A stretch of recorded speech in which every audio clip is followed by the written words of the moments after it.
자, 매주 화요일에 함께하는 두 분입니다. 정원창, 홍현실 전문가 어서 오세요. 안녕하세요. 통장이 네. 어둠을 헤치고 헤이. 화요일을 만나면 헤헤이. 금쪽 같은 내 통장 999의 처리 정원창 전문가 인사드립니다. 어서 오십시오. 어둠을 헤치고 엄마 통장을 못 찾는 철이를 멱살 잡고 같이 끌고 갈 매태 홍현실 전문가입니다. 오늘은 어떤 이야기를 나눠볼까요? 어떤 얘기 준비해 주셨습니까? 주디 오늘 주제 이야기 전에 네. 혹시 부자 아빠 가난한 아빠라는 책 읽어보셨나요? 어릴 때 읽어봤던 것 같아요. 부자 아. 아빠, 가난한 아빠. 네, 전 세계에서 가장 많이 팔린 경제 저서기도 한데요. 음. 그 책의 저자 로버트 기요사키는 나의 지갑으로 돈을 가져오는 빚은 좋은 빚이고 내 지갑에서 돈이 빠져나가는 빚은 나쁜 빚이라고 이렇게 이야기를 했습니다. 아니, 내 지갑으로 돈을 가져오는 빚도 있어요? 그런 게 있다고 하네요. 그래요? 오. 그래서 오늘은 부정적인 이미지이긴 하지만 모든 빚이 다 나쁜 거는 아니고 실제로 많은 사람들이 적절한 관리한 빚을 통해 재정적인 성공을 이루기도 하는 바로 빚에 대한 이야기를 해보려고 합니다. 하지만 우리가 그렇습니다. 대부분 나한테 빚이 있다. 이렇게 생각을 하면 한숨부터 나오고요. 그쵸. 좋은 거라고 생각을 안 해요. 빚이 있다는 건. 네네. 그럼에도 불구하고 방금 이야기를 들으면서 빚에도 좋은 빚이 있고 나쁜 빚이 있다. 이 얘기잖아요. 그죠? 네, 맞아요. 좋은 빚과 나쁜 빚의 차이는 결국 그 빚이 장기적으로 가치를 만들 수 있는지 아니면 단기적으로 내 통장에 재정적인 부담만 남기는지 확인할 수 있는데요. 네. 예를 들어서 연이자 2%로 돈을 빌려서 매년 5% 이상의 수익을 꾸준히 낼 수 있다면 좋은 빚이겠죠. 그렇죠. 3%의 이익이 나니까. 네, 반대로 나쁜 빚은 단순히 소비를 하는데 사용하거나 높은 이자로 돈을 빌려서 수익은커녕 오히려 손실을 보는 투자를 하는 경우는 나쁜 빚이라고 볼 수 있겠죠. 그러게요. 요즘 뉴스를 보니까 빚을 내서 비트코인, 맞아요. 주식, 이런 거에 투자하는 20대 신용 유의자, 그러니까 불량자 이전 단계죠. 네네. 신용 유의자들이 빠르게 늘고 있다라고 하던데 최근에 비트코인 가격이 좀 많이 오르긴 엄청 했습니다만 올랐죠. 예, 네네. 이게 어떻게 될지 한치 앞을 모르는 거니까요. 네. 빚을 내서 한다는 게 문제겠죠. 그런 게 대표적인 나쁜 빚이라고 할 수 있을 것 같습니다. 자, 지금 이야기를 시작하자마자 많은 분들이 궁금한 이야기들 그리고 또 본인의 상황들을 많이 이야기해주고 계시는데요. 일단은 궁금증 보내주신 분의 이야기를 먼저 좀 해소해 주시면 좋을 것 같아요. 두 분이. 9402님이 문자 질문을 주셨는데요. 저는 결혼 후에 어렵게 내 집 마련에 성공을 했습니다. 그런데 매달 원리금을 포함해서 이자까지 많은 돈이 대출금으로 나가고 있는데요. 그럼 이건 좋은 빚일까요? 나쁜 빚일까요? 라는 문자를 주셨어요. 지금 문자창으로도 아파트 구입할 때 대출 받았습니다. 이런 이야기들 많이 주고 계시거든요. 이건 어떤 빚이에요? 네. 9402님 먼저 내 집 마련 축하드리고요. 그럼요. 네. 매달 우리가 주택을 사면서 대출 상환금을 꾸준히 납부를 한다 그러면 굉장히 부담은 많이 되겠지만 이 대출을 모두 갚으면 시간이 지나면서 집의 가치가 올라가고 그래서 좋은 빚이라고 먼저 할 수 있습니다. 좋은 빚이다. 일단 네. 결론을 내주셨고요. 근데 다만 집을 구매할 때 너무 많은 대출을 받아서 자신의 소득으로 이자 내기가 힘들 경우는 좀 위험하다고 볼 수 있죠. 네. 그렇죠. 네. 불과 얼마 전까지 금리 인상 시기에는 더 주의가 필요한데 주택담보대출 같은 큰 대출을 받을 때는 반드시 금리 인상까지 고려를 좀 하고 자신의 소득으로 감당 가능한 금액인지를 꼭 확인하셔야 한다는 점 잊지 마시기 바랍니다. 네. 일단은 지금 문자 주신 9402님 같은 경우에 주택대출 같은 경우에는 우리 자산을 늘리는 좋은 빚이라고 볼 수는 있지만 내가 감당이 가능한 선에서 관리를 잘 하셔야 된다라는 점 전문가님들이 강조해서 이야기를 해주셨고요. 그러면 이런 좋은 빚은 또 다른 어떤 게 있을까요? 네, 좋은 빚이라고 주디가 물어보니까 제가 예전에 봤던 갑자기 영화가 한편 생각이 나네요. 네. 레오나르도 디카프리오가 나왔던 영화였는데 넘어가려고 그랬는데. 네. 그 친구가 친구예요? 은행에 대출을 받으러 갔어요. 네. 그런데 캐치미 이프 유캔인가? 그런가요? 아니에요? 그거 제목이 아니에요? 그랬던 것 같은데 이탈리아 F사에 굉장히 고급 슈퍼카를 담보로 해서 자기가 여행을 간다고 5,000불을 은행에다가 대출을 신청을 했어요. 은행 입장에서는 그 슈퍼카를 담보로 해서 5,000불을 안 빌려줄 이유는 없겠죠. 그렇죠. 그리고 나서 레오나르도 디카프리오는 여행을 갔다가 2주 만에 음. 돌아와서 5,000불이랑 그리고 이자 20불을 갚았습니다. 그랬더니 은행 직원이 궁금해하는 거예요. 저 정도의 고급차를 갖고 다니시는 분이 왜 그 정도의 여행 자금 때문에 대출을 받았느냐라고 질문을 하니까 저는 아직도 잊을 수가 없었던 게 그 대사가 이 비싼 뉴욕 땅에서 내 차를 2주 동안 안전하게 $20로 맡아줄 수 있는 데는 여기밖에 없었다. 굉장히 좋은 빚을 좀 은행으로 하여금 자기 주차도 할 수 있는 그러한 부분들을 좀 했다는 게 인상적이었는데요. 주차를 한 거네요. 주차와 관리 비용을 20불로. 네, 20불로 뉴욕에서 2주 동안 F사의 그 고급 슈퍼카를 안전하게 맡겨줬던 거죠. 그래서 좋은 빚이라고 하니까 갑자기 그 영화가 좀 생각이 좀 네네. 났는데요. 주택 대출처럼 좋은 빚의 사례를 뭐 더 말씀드리면은 요즘은 뭐 직업과 소득을 위해서 투자로서 자신의 능력을 높이기 위해서 학자금 대출을 받는 경우도 많은데요. 맞아요. 이 학자금 대출도 장기적으로 봤을 때는 본인에게 투자하는 경우이기 때문에 좋은 빚의 예라고 할 수가 있겠죠. 그렇죠. 네. 네. 물론 이 모든 것들이 나에게 득이 됐을 경우를 다 얘기하는 겁니다. 학자금 네, 대출도 물론이고 주택 담보 대출도 그렇죠. 물론이고요. 네. 저희 또 기존 고객 중에서 카페를 운영하시던 분이 계셨거든요. 네. 근데 이분이 이제 손님이 장사가 너무 잘 돼서 이제 손님이 점점 늘어나는 거예요. 그래서 이게 확장을 해야 될까 말아야 될까 저한테 이제 고민을 많이 주셨는데 네. 이거는 이제 비즈니스 대출을 통해서 확장을 하는 게 맞다 이렇게 말씀을 좀 드렸고 그래서 두 번째 지점이 열렸고요. 어떻게 됐나요? 대박 났습니다. 오, 너무 잘 됐다. 네. 이런 것도 좋은 빚의 사례라고 할 수 있겠죠. 그렇죠. 네. 간혹 가다가 이렇게 확장해서 잘 안 되는 데들이 있거든요. 네, 예전에 그 조그마한 곳의 그런 추억들. 근데 카페는 그렇죠. 확장을 네. 하면 잘 되죠. 너무 잘 됐네요. 간혹 주위에 보면 이런 분들이 계십니다. 최근에 고급차 할부로 구매했는데 이 차로 출퇴근도 하고 주말에 가족과 여행도 가려고 산 자동차다. 그럼 이거 좋은 빚 아니냐. 내가 빚내서 자동차를 사긴 했지만 그래도 좋은 빚 아닐까요? 내가 많이 쓸 거니까. 이건 어떻습니까? 네. 가끔 자동차 부심이 있으신 분들이 의외로 좀 무리를 해가지고 카푸어라고 그러죠. 네. 슈퍼카 이런 거.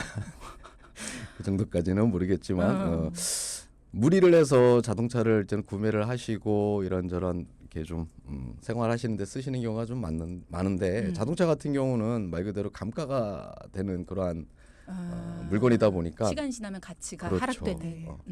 예를 들어 뭐 3천만 원 가량의 중형차를 구매를 하고 차 키를 건네받는 순간 바로 한 300만 원 정도쯤은 감가가 된다라고 보시면 될 것 같아요. 그래서 네. 무리해서 자동차를 사는 것보다는 반대로 뭐 자동차로 생업을 하시는 분들은 어쩔 수 없이 이제는 차에 대한 투자를 하겠지만 오롯이 나의 뭐 여가를 위해서 너무 비싼 차를 무리해서 빚을 내서 사는 것은 바람직하지 않다라고 판단이 됩니다. 그렇군요.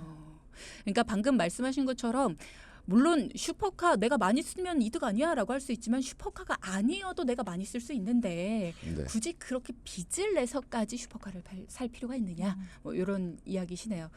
혹시 차종이 농담입니다. 네.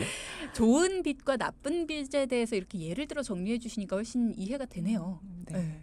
추가로 이제 비싼 차뿐만이 아니라 우리가 잦은 외식과 쇼핑 그리고 또 여행도 있겠죠. 신용카드로 무분별하게 우리가 편하게 사용을 해서 생긴 빚들은 이자도 높고 연체를 하면은 우리 신용 점수에도 큰 타격을 좀 줄 수 있거든요. 그렇죠. 이것도 좋은 빚이라고는 할 수 없겠죠. 자, 그러면 이게 궁금해집니다. 내가 뭐 빚이 뭐 좋든 나쁘든 어쨌든 내가 빚을 많이 지고 있다. 그러면 이걸 어떻게든 해결을 해야 되잖아요. 그게 네네. 1순위가 될 텐데 빚을 해결하는 솔루션 어떻게 해야 될까요? 우선 앞에서도 말씀드렸듯이 제일 중요한 건 빚을 지기 전에 자신이 감당할 수 있는 범위 내에서 대출을 받는 것이 중요하지만 그렇지 못한 상황에 계신 동기분들이 계시다 그러면 상황 계획을 우선 철저히 세우시는 게 중요합니다. 일단 상황 파악을 하기 위해서 모든 대출 그리고 신용카드의 미지급 청구서를 확인한 다음에 네. 빚의 잔액이 얼마인지를 확인을 하고 이자율은 또 각각 얼마인지 확인을 한 다음에 가계부를 꼭 쓰셨으면 좋겠어요. 그래서 수익과 지출을 정리해서 여유 자금을 확인합니다. 그리고 빚 상환에 있어서 내가 얼마를 돈을 더 낼 수 있는지를 파악을 하시는 것이 중요할 것 같아요. 일단 내가 빚이 얼마가 있는지의 그 규모를 정확히 파악하는 것이 네. 중요하다. 네, 또 불필요한 고정비를 좀 판단을 해야 되는데요. 이거를 판단해서 현금으로 좀 전환해서 빚 갚기에 활용하면은 굉장히 유용합니다. 당연한 얘기지만 우리가 신용 점수도 높이려고 좀 신경을 써야 되는데 이 이유는 높은 신용 점수를 우리가 유지를 해야 더 낮은 이자율과 좋은 조건으로 금융 거래를 좀 할 수 있기 때문인 맞습니다. 거죠. 그리고 이제 다양한 대출 상품의 이자율도 여기저기 되게 다르니까 꼭 비교는 좀 해보셔야 하고요. 여기에 무엇보다도 보험 점검도 꼭 해보시라고 제가 말씀을 드리고 싶은데 무엇보다 보험 점검으로 보험료도 좀 절감을 하고 불필요한 보험 정리를 통해서 빚을 상환할 수 있는 목돈도 좀 얻을 수 있기 때문입니다. 네. 저희가 소개해드린 사연 중에서도 이 불필요한 보험을 정리해서 빚을 상환한 분들 많이 계셨죠. 도움이나 점검이 필요하신 분들, 그리고 또 내가 뭔가 현금 흐름이 명확하게 흘러가고 있지 않다, 어딘가에서 꽉 막혀 있다 하시는 분들은 돈키호테 전문가님들의 도움을 꼭 받아보시면 좋을 것 같습니다. 네네. 그리고 추가로 팁을 더 드리자면 네. 빚 상환하는 데 있어서 금액적인 부분들이 좀 부담스러워서 막막해서 좀 미루고 계시는 분들도 굉장히 좀 많으세요. 여러 건 있는 경우도 네. 있고요. 네. 그럴 때는 잔액이 적은 빚부터 상환을 하고 빚이 상환이 되면 추가 자금을 다음으로 작은 빚의 상환을 할 수 있게끔 방법을 좀 잡으시는 것도 좋을 것 같고요. 이렇게 해서 눈덩이처럼 점점 커져가는 빚을 줄이는 게 좋습니다. 그리고 이자율을 좀 비교를 해서 낮은 이율로 갈아타기를 한 다음에 그 다음 이자율이 가장 높은 빚부터 조금씩 상환을 하는 것이 중요할 것 같고요. 이렇게 하면서 장기적으로 이자 비용을 최소화하는 데 있어서 좀 도움이 될 수 있게끔 빚 상환을 순서적으로 이루어졌으면 좋겠어요. 여러 가지의 종류의 빚이 있다면 그 종류 개수를 줄여나가는 데 좀 주목하는 것도 필요할 것 같다. 그리고 금액이 적은 것부터 정리를 해나가는 것도 중요하다라는 말씀이셨네요. 이번에는 두 분 전문가께서 직접 만나 고민을 해결해 주신 분의 이야기를 들어볼 텐데요. 저희가 방송에 맞게 꽁트로 재구성을 해봤습니다. 함께 만나보실까요? 원창이가 좋아하는 랜덤 게임 아파트 현실이 걸렸다. 아싸. 마셔라. 아, 난 이 게임 너무 어렵더라. 다시 한 번 더 해. 잠깐만 나 화장실 좀. 야 원창아 근데 이거 뭐야? 뭔데? 아, 그거 아까 들어오면서 집 앞에 있던 거 싹 가지고 들어왔을 때 있던 거 같던데? 아이 뭐길래 집주인 걸 함부로 만지고 그러냐. 뭐야 이거. 이거 또 날라왔네. 뭐길래 그래? 독촉장? 너 뭐 빚졌어? 야, 빚 만진 게 아닌데 안 갚을 때 나오는 거 아니야, 독촉장은? 그러게. 아니야, 갖고 있어. 대학 학자금 대출 잊고 있었더니 갑자기 싹 갚으라잖아. 야, 잊을 게 따로 있지. 빌려준 사람도 아니고 빌린 사람이 어딜 감히 있길 잃어. 그러게 말이다. 이걸 어쩌면 좋냐. 일단은 원창아 마시고 생각하자 우리. 그치? 고민한다고 답이 나오는 건 아니잖아. 그치. 뭐 난 동의하진 않지만 니들 의견이 그렇다면 그냥 마시자. 둘, 셋, 넷. 아파트.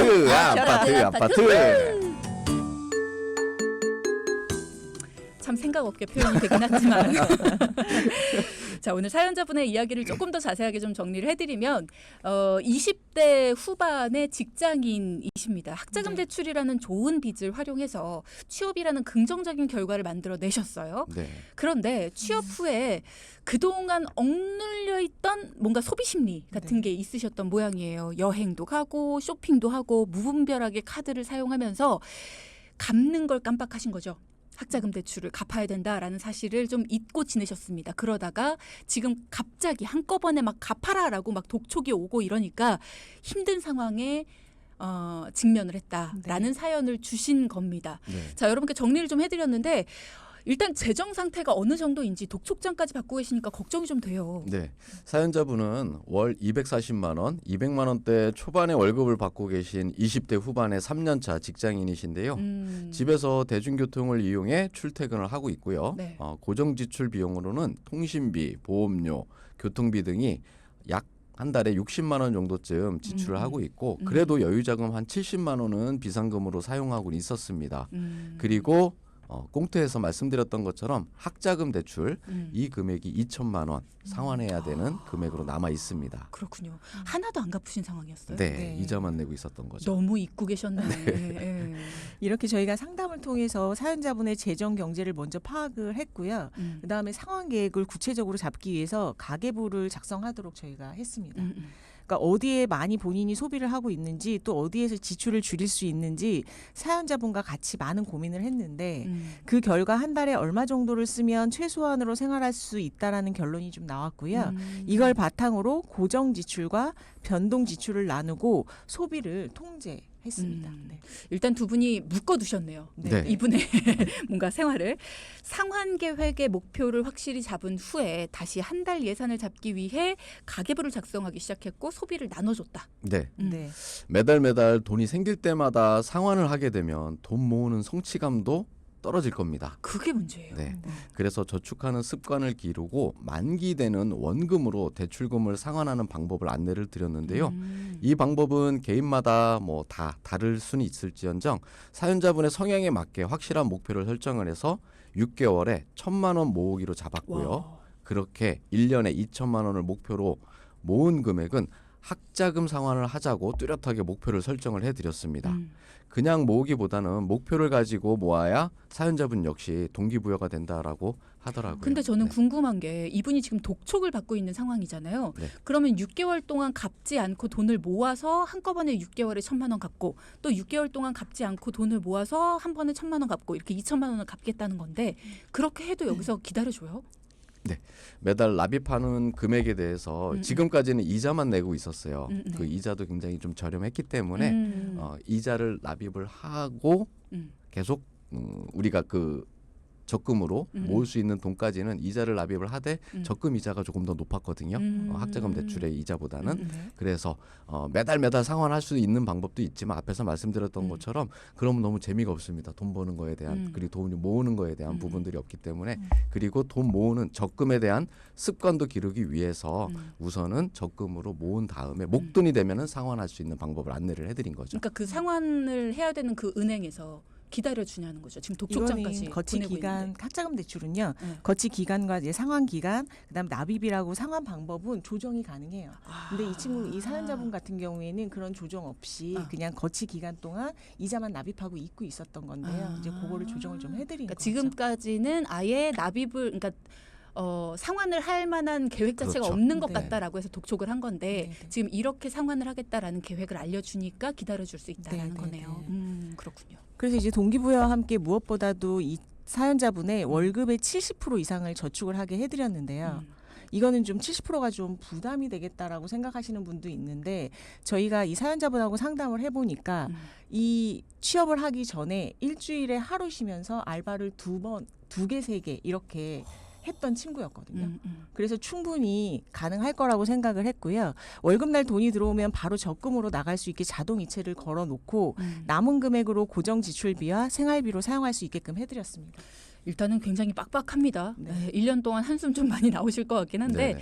일단은 갚아야 될 건 빨리 갚아야 되니까요. 70% 이상 저축한다는 게 쉬운 건 아니지만 타이트하게 관리 잘하셔서 일단 빚부터 없애시는 거 잘하셨네요. 네네.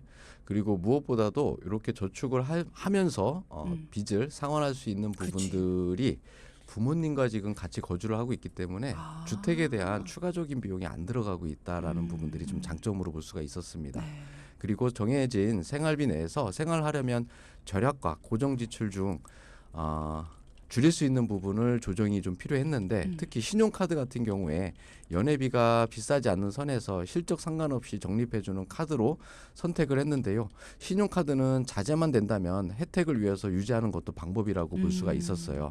특히 통신비나 보험료 등 매달 나가는 고정적인 지출을 전원 실적에 반영이 돼서 채우기 좋은 할인 금액도 되는 그러한 부분들로 안내를 좀 드려서 고정비 지출 방어에도 좀 유리한 그러한 신용카드를 안내를 맞아요. 해드렸습니다. 그러니까 보통은 체크카드만 사용을 해라라고는 말씀을 하시지만 사실 신용카드의 그 혜택들이 있잖아요. 네. 네네. 그러니까 본인이 충분히 절제만 할 수 있다면 신용카드는 혜택을 위해서 유지하는 것도 저도 괜찮다고는 생각을 합니다. 네, 맞습니다. 그리고 또 사연자분은 고정 지출 중에 하나인 보험이 좀 있었는데 부모님이 들어주셨던 어린이 보험하고 있고 직장 생활하면서 부모님에게 저희가 받아왔던 종신보험이 가입이 돼 있었는데요. 종신보험은 감액 완납과 특약 삭제를 통해서 매달 내는 보험료를 25만 원에서 한 15만 원까지 이렇게 한 10만 원 정도 금액을 좀 줄여드렸고 줄인 금액만큼 보장 범위가 좁았던 부분들을 좀 보완해서 혹시 모를 의료비 부담이 없도록 저희가 좀 조정을 해드렸습니다. 가끔 어린이 보험에 대한 얘기가 나오는데요. 예전에 가입한 어린이 보험 그리고 요즘 어린이 보험 많이 다른가요? 네, 우선 어린이 보험은 건강보험의 가장 유리한 혜택들을 저렴하게 들어갈 수 있다라는 게 장점인데요. 예전 거와 지금 거의 차이점을 말씀드리다기보다는 지금의 어린이 보험의 특성을 좀 말씀드리면 좀 더 나으실 것 같아요. 어린이 보험의 장점이라고 할 수 있는 것은 성인들은 가입하기 힘든 보장 범위나 아니면 비싸게 가입해야 되는 그러한 특약, 보장 범위가 넓은 특약들을 저렴하게 가입할 수가 있습니다. 네. 그리고 요즘은 무해지 환급이라고 해서 보험료를 과거보다는 저렴하게 가입할 수 있는 그러한 구조가 있어요. 자, 그렇다면 어린이 보험 같은 경우는 좋은 특약을 저렴하게 미리 가입을 해서 100세까지 보장을 받을 수 있는 그러한 구조를 충분히 갖고 있기 때문에 네. 혹시나 어린이 보험으로 만기가 짧거나 아니면 좋은 특약을 좀 넣지 못했을 경우에는 지금 나와 있는 어린이 보험들을 한번 알아보시는 것도 방법이 좀 될 수가 있고요. 사연자분 같은 경우는 예전에 가입돼 있었던 암진단금 2천만 원을 지금은 진단금 5천만 원으로 좀 높여드렸어요. 예전의 돈의 가치와 지금의 가치가 너무 다르고 그때 특약으로 가입할 수 없었던 그러한 내용들도 같이 좀 보완을 좀 해드렸으며 실손이 있으니까 자잘한 입원비 혹은 보장 내용으로 어느 정도 좀 실손으로 커버가 되니까 굵직한 진단비와 수술비들을 좀 높여드렸고요. 암 진단비를 높여드린 이유는 치료를 위해 일을 못할 수 있는 그러한 부분들을 보험금으로 충당하기 위해서 암 진단금을 미리 저렴하게 높여드렸습니다. 그렇군요. 네. 그러니까 오늘 사연자분 같은 경우에는 20대 후반의 직장인 분이신데 학자금 대출이라는 좋은 빚을 활용을 해서 취업이라는 긍정적인 결과를 만들어냈습니다. 그리고 나서 이제 그 안에서 소비를 많이 바로잡아 주셨고 그리고 그 안에서 부족한 의료비 부분도 지금 바로잡아 주고 계신 과정이거든요. 그리고 또 우리나라는 건강보험이 잘 되어 있어서 암 환자들의 치료비가 많이 안 든다고 얘기들 하잖아요. 맞아요. 근데 이제 신약을 써야 하는 경우는 예외라고 저번에 암 주요 치료비 했을 때 말씀드렸어요. 한 달에는 몇 천만 원 하는 비급여 항목의 약으로 치료하기 위해서는 큰 돈이 필요하기 때문에 이런 부분도 좀 보완을 좀 해드렸습니다. 보장의 범위는 어땠나요? 네, 예전에는 뇌출혈이나 급성 심근경색 같이 보장 범위가 좁은 특약들로 구성이 되어 있습니다. 뇌와 심장에 관련된 보장 내용들이 그 부분을 뇌혈관 질환 그리고 허혈성 심장 질환으로 보장 범위를 훨씬 더 높여드렸고요. 그 이유는 세월이 흐르다 보니 발병되는 질환들도 많아지고 의료기술이 발달하다 보니까 질병 또한 조기에 발견되는 확률도 높아졌습니다. 그럼 조기부터 보험금을 받을 수 있게끔 특약에 대한 내용들을 많이 저희들이 보완을 해드렸습니다. 네. 예전 건강보험을 가지고 있다라고 한다면 보험의 보장 내용, 보험의 보장 범위 이런 것들을 꼭 확인을 해보셔야겠네요. 예전보다는 훨씬 지금이 넓어졌고 화폐 가치가 달라졌기 때문에 예전보다는 가입 금액 자체도 훨씬 더 높아졌다라는 부분. 세월이 지났기 때문에 시대가 달라졌기 때문에 그런 부분들은 훨씬 더 큰 장점이 됐다라는 걸 알아두시고요. 나는 예전 보험 갖고 있는데 예전 보험이 좋대. 좋은 점도 있지만 안 좋은 점도 있습니다. 그러니까 내가 가지고 있는 보험이 지금 내가 걱정하는 부분들을 잘 해결해 줄 수 있는지 이런 부분도 꼭 한번 확인해 보시기 바랍니다. 그리고 또 어떤 부분이 있었습니까? 그러니까 네, 사연자분은 한 달에 지금 20만 원 살기, 30만 원 살기 등의 매달 목표를 정해서 주변 친구나 가족에게 인중도 좀 올리게 했어요. 아무래도 20대이니까. 네, 의지가 약해질 때마다 응원과 격려를 받을 수 있게 세팅을 저희가 해드렸는데 네. 매일 생활비를 절약하는 우리 짠테크는 처음에 한두 달은 소소한 재미를 우리가 느끼면서 재밌게 할 수 있지만 시간이 많이 지나면 사실은 일명 짠택이라고 하는 권태기가 올 수도 있는데 다이어트 치팅데이처럼 우리가 짠테크를 잘 실천하고 있는 자신을 위한 작은 보상을 통해 스스로 다독일 수 있게끔 이야기도 많이 해드렸습니다. 네. 통장을 지키는 재정 상태는 하루아침에 만들어지는 게 아니라 돈을 다루는 반복적인 습관에 따라 결정이 됩니다. 그렇죠. 그리고 습관은 선택할 수 있는데요. 현명하게 빚을 관리하면 빚은 단순한 부담이 아니라 재정적 성공을 위한 도구가 될 수 있다는 점 꼭 기억해 주셨으면 좋겠습니다. 네. 오늘의 포인트도 짚어볼게요. 첫째, 나쁜 빚은 빠르게 청산하고 좋은 빚을 늘리자. 빚을 이용해서 더 나은 미래를 준비하자. 네. 둘째, 빚을 지기 전에 자신이 감당 가능한지 확인하자. 상환 계획은 철저히 세우자. 네. 두 분 오늘도 수고 많이 하셨습니다. 고맙습니다. 네. 방송 중에 상담해드리는 내용은요. 청취자 여러분의 올바른 투자 판단을 위해 참고로 드리는 말씀입니다. 금융상품 가입이나 해지 같은 판단은요. 스스로의 책임으로 결정하셔야 한다는 점 꼭 기억하시기 바랍니다.